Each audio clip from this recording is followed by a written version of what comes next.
Hello नमस्कार, जय हिंद, वंदे मातरम। आप देख रहे हैं जियो न्यूज और हम आपके लिए लेकर आए हैं देश दुनिया की आपके राज्य शहर की सिलेक्टेड काम की फटाफट बड़ी खबरें। लेकिन उससे पहले यदि आपने हमारे चैनल को सब्सक्राइब नहीं किया है तो चैनल को सब्सक्राइब करके बेल नोटिफिकेशन ऑन करें और इस वीडियो को ज्यादा से ज्यादा लाइक और शेयर करें। बड़ी खबरें देखने से पहले आपके लिए आज का सवाल, भारत का प्रसिद्ध स्वर्ण मंदिर किस शहर में स्थित है? Option A Chandigarh, option B Amritsar, option C Patiala और ऑप्शन डी लुधियाना। इस सवाल का जवाब हमें कमेंट करें और आप किस राज्य और शहर की ज्यादा खबरें देखना चाहते हैं हमें कमेंट करके बताएं ताकि हम आपके राज्य शहर की ज्यादा खबरें दिखा सकें। चलिए अब देखते हैं आज की फटाफट बड़ी खबरें। देश भर में एलपीजी की किल्लत, एजेंसी के बाहर लंबी लंबी लाइनें, यूपी बिहार में पुलिस सुरक्षा में सिलेंडर बांटे जा रहे, राजस्थान में कालाबाजारी हो रही, अमेरिका इजराइल की ईरान से जंग की वजह से देश भर में एलपीजी की किल्लत हो रही है। गैस सिलेंडर लेने के लिए एजेंसियों पर लंबी लंबी लाइनें लगी हैं। दिल्ली, मध्य प्रदेश, महाराष्ट्र, उत्तर प्रदेश और राजस्थान समेत कई राज्यों ने कमर्शियल गैस सिलेंडर की सप्लाई पर रोक से होटलों और रेस्टोरेंट में खाना नहीं बन पा रहा है। इसी बीच दिल्ली हाईकोर्ट की वकीलों की कैंटीन ने भी एलपीजी सिलेंडर न होने की वजह से मेन कोर्स का खाना देना कुछ समय के लिए बंद कर दिया है। मनी कंट्रोल के मुताबिक आईआरसीटीसी भी अपनी सीओ कैटरिंग ऑपरेशन ट्रेनों में खाने की सर्विस कुछ समय के लिए रोक सकती है। वहीं उन यात्रियों को रिफंड दे सकती है जिन्होंने अपने टिकट के साथ ही खाना पहले से बुक किया था। इसके अलावा आईआरसीटीसी ने कैटरिंग यूनिट से एलपीजी की संभावित कमी से निपटने के लिए माइक्रोवेव और इंडक्शन का इस्तेमाल करने को कहा है। लैपटॉप डेस्कटॉप इस साल 35% तक महंगे होंगे। मार्च में 10% बढ़ सकती है कीमतें, 12% बढ़ोतरी पहले ही हो चुकी है। मेमोरी, जीपीयू के दाम बढ़ने का असर, देश में अगले कुछ महीनों में लैपटॉप और डेस्कटॉप खरीदना महंगा हो सकता है। प्रोसेसर और ग्राफिक्स कार्ड यानी जीपीयू जैसे प्रमुख कंपोनेंट्स के दाम बढ़ने से इस साल लैपटॉप डेस्कटॉप की कीमतों में 35% तक की उछाल आने की संभावना है। मार्केट एक्सपर्ट्स का मानना है कि कीमतों में इस बढ़ोतरी की वजह से इस साल कंप्यूटर बाजार की ग्रोथ में 8% तक की कमी आ सकती है। मनी कंट्रोल की एक रिपोर्ट में इस बात की जानकारी दी गई है। वहीं आईडीसी इंडिया के senior market analyst Bharat Shenoy के मुताबिक रैम यानी रैंडम एक्सेस मेमोरी की कीमतें पहले ही 2.5 से 3 गुना बढ़ चुकी हैं, जिससे लैपटॉप और डेस्कटॉप की कीमतों में अब तक 10 से 12% की बढ़ोतरी हो चुकी है। मार्च के महीने में ही 8 से 10% की एक और बढ़ोतरी होने की उम्मीद है, जबकि इसके अगले कुछ महीनों में कीमतें 10% और बढ़ सकती हैं। शेनॉय ने बताया कि जो डिवाइसेस पहले 30,000 से 35,000 रुपए की रेंज में मिलते थे उसकी कीमत अब 45,000 रुपए के करीब पहुंच सकती है और इससे स्टूडेंट्स, होम यूजर्स और पहली बार कंप्यूटर खरीदने वाले लोगों के लिए अपग्रेड करना मुश्किल हो जाएगा।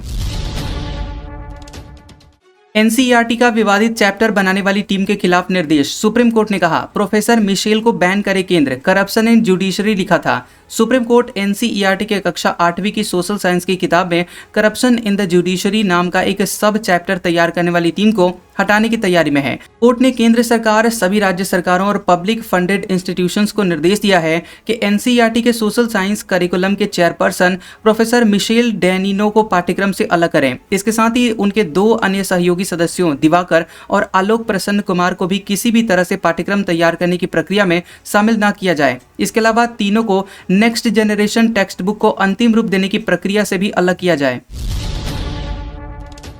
आसाराम ने रामलला का वीआईपी दर्शन किया। अति विशिष्ट शंकराचार्य द्वार से 3 वाहनों के काफिले के साथ पहुंचा। हनुमानगढ़ी की सीढ़ियां नहीं चढ़ पाया। अयोध्या पहुंचे नाबालिग से दुष्कर्म केस में सजा याफ्ता आसाराम ने रामलला का दर्शन किया। 3 वाहनों का काफिला आदि शंकराचार्य द्वार से राम मंदिर के अंदर पहुंचा। उसे विशिष्ट मेहमान की तरह रामलला का दर्शन कराया गया। हनुमानगढ़ी की सीढ़ियां अधिक होने के कारण वो वहां पर दर्शन करने नहीं जा सका। राम मंदिर निर्माण के प्रभारी गोपाल जी ने आसाराम को राम मंदिर के बारे में बताया, मंदिर निर्माण की जानकारी दी। आसाराम ने करीब 10 मिनट तक रामलला का दर्शन किया। इस दौरान रामलला की मोहिनी सूरत को अपलक निहारता रहा। मंदिर के सोने के दरवाजों और दीवारों पर उकेरी गई कलाकृतियों समेत मंदिर की भव्यता को निहारा। एमपी में 2 दिन में से कमर्शियल सिलेंडर की सप्लाई ठप, पारंपरिक ईंधन के इस्तेमाल पर जुर्माना। लेकिन इंदौर में अफसर बोले लकड़ी, कंडे और भट्टी जलाएं। इजराइल और ईरान युद्ध के असर से मध्य प्रदेश में 2 दिन से कमर्शियल गैस सिलेंडर की सप्लाई ठप हो गई है। इस वजह से सबसे ज्यादा संकट होटल, रेस्टोरेंट, इंडस्ट्रीज पर आ गया है। वहीं जिन घरों में शादी है वे टेंशन में हैं। कैटरर्स का कहना है कि ये इमरजेंसी जैसी स्थिति है। जिन घरों में शादी है वो कैसे होंगी? अकेले भोपाल में ही 20 दिन में 1000 से ज्यादा शादियां होनी हैं। होटल, रेस्टोरेंट कारोबार और शादियों के अलावा सोने, चांदी, आभूषण बनाने वाले कारीगरों और रेहड़ी पर भी संकट हो गया है। भोपाल सराफा एसोसिएशन के नवनीत अग्रवाल ने बताया कि शहर में करीब 3000 कारीगर काम करते हैं और हर कारीगर को महीने में औसतन 3 सिलेंडर की जरूरत होती है और इस हिसाब से सराफा कारोबार में महीने भर में करीब 9000 सिलेंडर इस्तेमाल हो जाते हैं, यानी रोजाना लगभग 300 सिलेंडर की जरूरत पड़ती है। मुझे समाजवादी पार्टी और बसपा का समर्थक कहते हैं, यहाँ सबसे ज्यादा भाजपाई हैं। लखनऊ में शंकराचार्य के सामने बटुकों की शिखा खींचने को लेकर नारेबाजी। शंकराचार्य स्वामी अभिमुक्तेश्वरानंद सरस्वती ने लखनऊ में गो प्रतिष्ठा जन जागरण अभियान का शंखनाद किया। इसके बाद उन्होंने सभा को संबोधित करना शुरू किया। कहा कि भाजपा अब भागपा हो गई है। अगर आप लोग पक्के गो भक्त नहीं होते तो इतनी रुकावट के बावजूद यहाँ आकर बैठे न होते। आप जितने भी लोग आए हैं, कार्यक्रम खत्म होने के बाद नाम नोट करके जाइएगा, क्योंकि आप लोग इस कार्यक्रम के फाउंडर मेंबर होंगे। पीएम बोले, कांग्रेस के युवराज छोटे दायरे में सिमटे, उन्हें विकास नहीं दिखेगा। खाड़ी देशों में फंसे भारतीयों की सुरक्षा के लिए हमने पूरी ताकत लगाई। पीएम नरेंद्र मोदी केरल के केरलम दौरे पर हैं। उन्होंने एर्नाकुलम के कोच्चि में 10,800 करोड़ रुपए की कई विकास परियोजनाओं का उद्घाटन किया। इसके बाद एनडीए की एक चुनावी सभा को भी संबोधित किया। इस दौरान लोकसभा सांसद राहुल गांधी की भी आलोचना की।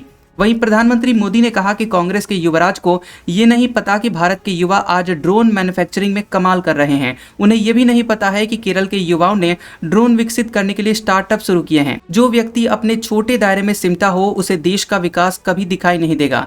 पीएम ने कहा कि खाड़ी और पश्चिम एशिया में जो कुछ हो रहा है उसे लेकर लोगों का चिंतित होना स्वाभाविक है, लेकिन आज देश में बीजेपी की सरकार है। जब भी हमारा कोई देशवासी मुसीबत में फंसा है, हमने उसकी सुरक्षा सुनिश्चित करने के लिए अपनी पूरी ताकत लगा दी है। चीन समेत पड़ोसी देशों के लिए भारत में निवेश आसान। फॉरेन इन्वेस्टमेंट के नियम बदले, 10% से कम हिस्सेदारी पर बिना मंजूरी के निवेश कर सकेंगे। केंद्र सरकार ने चीन समेत भारत के साथ ही बॉर्डर शेयर करने वाले यानी कि पड़ोसी देशों से आने वाले फॉरेन डायरेक्ट इन्वेस्टमेंट एफडीआई के नियमों में ढील दी है। पीएम मोदी की अध्यक्षता में हुई कैबिनेट की मीटिंग में प्रेस नोट 3 यानी कि एफडीआई पॉलिसी के नियमों में बदलाव को मंजूरी दी गई।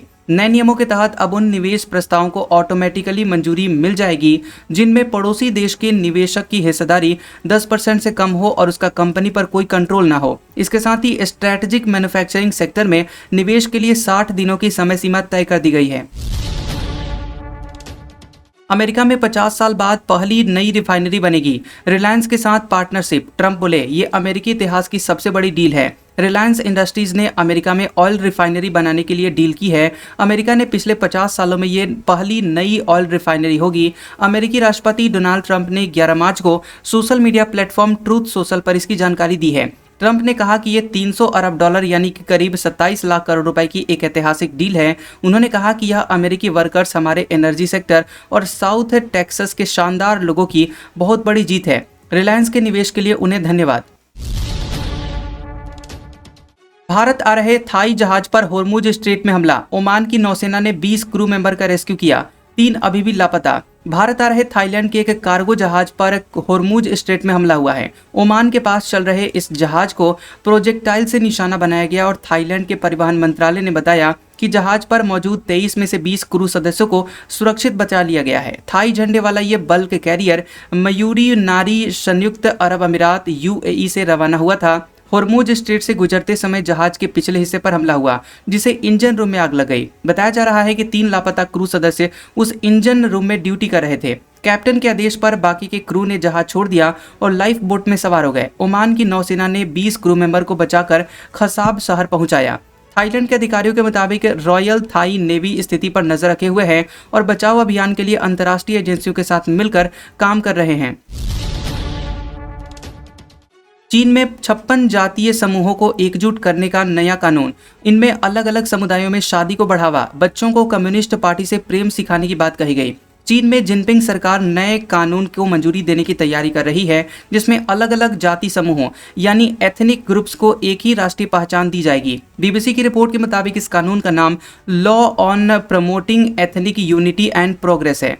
चीन में हान, उइगुर, तिब्बती, मंगोल जैसे 56 जातीय समूह हैं। चीन की सरकार पर लंबे समय से आरोप लगते आ रहे हैं कि वह देश के जातीय अल्पसंख्यकों यानी एथनिक माइनॉरिटी को दबाने वाली नीतियां अपनाती हैं और उन्हें जबरन बहुसंख्यक हान चीनी संस्कृति में घुलने मिलने के लिए मजबूर करती है। रिपोर्ट के मुताबिक अब चीन की संसद के सालाना सत्र में एक नया कानून पास होने वाला है। एक्सपर्ट्स और ह्यूमन राइट एक्टिविस्ट का कहना है कि ये कानून अल्पसंख्यकों के अधिकारों तथा उनकी संस्कृति के लिए खतरा बढ़ाएगा। दावा, सैटेलाइट से अमेरिकी लोकेशन ट्रैक कर रहा था चीन। ईरान पर पहली मिसाइल गिरने से पहले ही चीनी कंपनी ने दी थी हमले की जानकारी। 28 फरवरी को ईरान पर पहली मिसाइल चलने से पहले ही चीनी सोशल मीडिया पर संकेत मिलने लगे थे कि अमेरिका बड़ा हमला करने की तैयारी कर रहा है। इंटरनेट पर अमेरिकी सैन्य तैयारियों से जुड़ी हुई सैटेलाइट तस्वीरें तेजी से फैलने लगी थी। इन तस्वीरों में रनवे पर खड़े लड़ाकू विमान, रेगिस्तानी एयरफील्ड पर उतरते हुए एयरपोर्ट प्लेन और भूमध्य सागर में किसी विमानवाहक पोत के डेक पर तैनात फाइटर जेट दिखाई दे रहे थे। इन तस्वीरों की खास बात यह थी कि इनमें असामान्य रूप से बहुत ज्यादा जानकारी दी गई थी और ये जानकारी अंग्रेजी में नहीं बल्कि मंदारिन यानी चीनी भाषा में लिखी हुई थी। ईरान की टॉप लीडरशिप खत्म, फिर आखिर कैसे जंग लड़ रहा है ईरान? 7 टुकड़ों में ताकत बांट रखी है। हर पद के लिए 4 उत्तराधिकारी पहले से ही तय हैं। ईरान और अमेरिका इजराइल के बीच 12 दिनों से लड़ाई जारी है। पहले ही दिन सुप्रीम लीडर खामेनेई की मौत के बाद अब तक करीब 50 टॉप अधिकारी हमले में मारे गए हैं। इसके बावजूद ईरान दावा कर रहा है कि वह लंबे समय तक जंग लड़ सकता है। अल जजीरा के मुताबिक इसके लिए ईरान ने खास तरह की स्ट्रेटजी बनाई है। इसमें सेना का कमान किसी एक के पास नहीं है बल्कि 7 छोटे छोटे हिस्सों में बांट दी गई है। इसके अलावा हर पद के लिए 4 संभावित उत्तराधिकारी पहले से ही तय कर दिए गए हैं कि एक अगर खत्म होगा तो उसके बाद दूसरा, उसके बाद तीसरा और फिर चौथा होगा। केजरीवाल की हाईकोर्ट जस्टिस से अपील, आबकारी नीति केस को दूसरी बेंच को ट्रांसफर करें। आम आदमी पार्टी के राष्ट्रीय संयोजक अरविंद केजरीवाल और वरिष्ठ नेता मनीष सिसोदिया ने दिल्ली हाईकोर्ट के जस्टिस से आबकारी नीति मामले की सुनवाई मौजूदा जज से हटाकर किसी अन्य जज को ट्रांसफर करने की अपील की है। दोनों नेताओं ने कहा है कि निष्पक्ष सुनवाई जरूरी है। यह मामला दिल्ली सरकार की पूर्व आबकारी नीति से जुड़ा हुआ है। इसकी जाँच सीबीआई, ईडी समेत कई एजेंसियां कर रही हैं। 27 फरवरी को सीबीआई के स्पेशल कोर्ट ने आबकारी नीति मामले में अरविंद केजरीवाल और मनीष सिसोदिया समेत 23 लोगों को बरी कर दिया था। इस फैसले के खिलाफ सीबीआई ने हाईकोर्ट में अपील की है। राहुल गांधी बोले, पीएम कॉम्प्रोमाइज्ड हैं, हमें बोलने से रोका गया। रविशंकर प्रसाद ने कहा, कभी नहीं। सदन में स्पीकर के खिलाफ अविश्वास प्रस्ताव पर चर्चा जारी। लोकसभा में स्पीकर ओम बिरला को पद से हटाने का प्रस्ताव पर चर्चा के दौरान भाजपा सांसद रविशंकर प्रसाद ने राहुल गांधी और विपक्ष पर कई आरोप लगाए। इस पर राहुल गांधी ने कहा कि हम जब भी बोलने को होते हैं हमें रोका टोका जाता है। उन्होंने कहा कि यह चर्चा लोकतंत्र और स्पीकर की भूमिका पर है। कई मौकों पर मेरा नाम लिया गया, हर समय हमें बोलने से रोका गया। राहुल गांधी ने कहा कि आखिरी बार बोलते हुए मैंने प्रधानमंत्री की ओर से कॉम्प्रोमाइज का मुद्दा उठाया था। सदन देश का प्रतिनिधित्व करता है, पहली बार विपक्ष के नेता को बोलने नहीं दिया गया। पीएम कॉम्प्रोमाइज्ड हैं। आज का सुविचार, पूरी जिंदगी हम इसी बात में गुजार देते हैं कि 4 लोग क्या कहेंगे और अंत में 4 लोग बस यही कहते हैं कि राम नाम सत्य है। कैसा लगा ये वीडियो हमें कमेंट सेक्शन में जरूर बताएं। वीडियो पसंद आया हो तो वीडियो को लाइक और शेयर करें और ऐसी इंटरेस्टिंग वीडियोस देखने के लिए हमारे चैनल जियोबी न्यूज को सब्सक्राइब करें और बेल आइकॉन को दबाएं। और हमारे ओल्ड और लेटेस्ट वीडियोस देखने के लिए हमारे प्लेलिस्ट और कम्युनिटी टैब को जरूर चेक करें। तो मिलते हैं अगले वीडियो में, तब तक के लिए आपका शुक्रिया।